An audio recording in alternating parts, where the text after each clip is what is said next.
Introduce yourself. Hi, I'm Stan Eason, Deputy Director of Communications here in lovely city of Jersey City. All right, Stan Eason, Jersey General alum, Jersey City icon, right? I said, everybody stand up, everybody know who Stan is. We're here today at the ceremony giving the key to the city to national champion coach, Danny Hurley. And he gave you a shout out for your video editing skills, saying that he wished that his guy UCONN was as good as you, because you did it better. So how does that feel, Stan, to be a newsman and have somebody recognize your skills? Well, you know, it's funny. I won't take credit for what a team performed. You know, I might be a quarterback per se for my team, but I got a tremendous set of runners, receivers, blockers. I got a great team. In short order, we found clips, we searched our archives and just put it together, nice music. And his is an easy story to tell. It's a great story. I remember as a writer, I actually got to cover him when he was a kid in high school. So it's full circle in a nice way. All right, so we talk about Jersey City guys. And I want to mention, while I have you here, another Jersey City guy who you were very close with, Earl Morgan, the fedora, the icon. You know, he's got a library named after him. Stan, what's going on, man? It's funny you mentioned Earl Morgan. It makes me well up because when I first got there, I was a sports writer. You know, took my first job out of college in sports. When I got to the Jersey Journal, I sat 3 feet away from Earl Morgan. As a matter of fact, our desks were across from each other. And it took about 3 weeks for him to talk to me. And I realized it was because he didn't respect me yet. I hadn't done anything yet. But then I got some big stories and I understood. You know, young kid, that's what he used to call me. Even though he looked up to me about by a foot. He was such an icon, a legend, institutional reference on so many issues.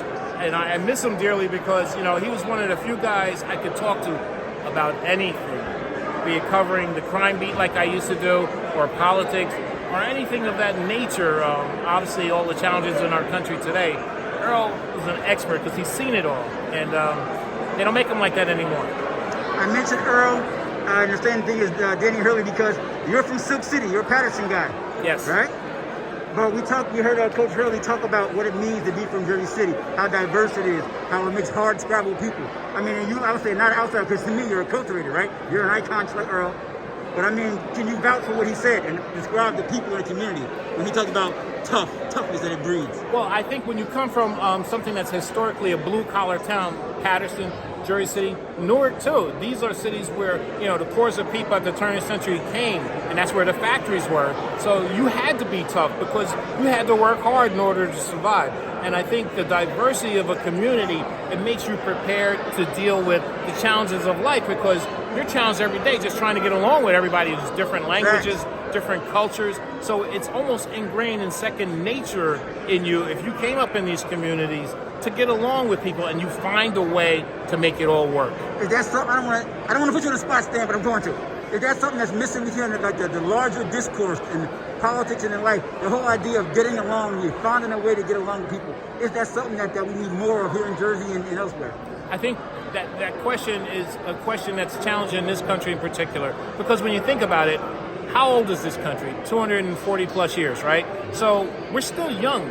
You know, other countries have come further along, even though they took part in the slave trade once upon a time. You know, we were the last to get out of it, okay? Thanks. So they're longer on the way, especially England, all right? Mm-hmm. They don't have the racial issues we have here. Right. We held on to it longer, and it's probably just going to take multiple generations to get out of it.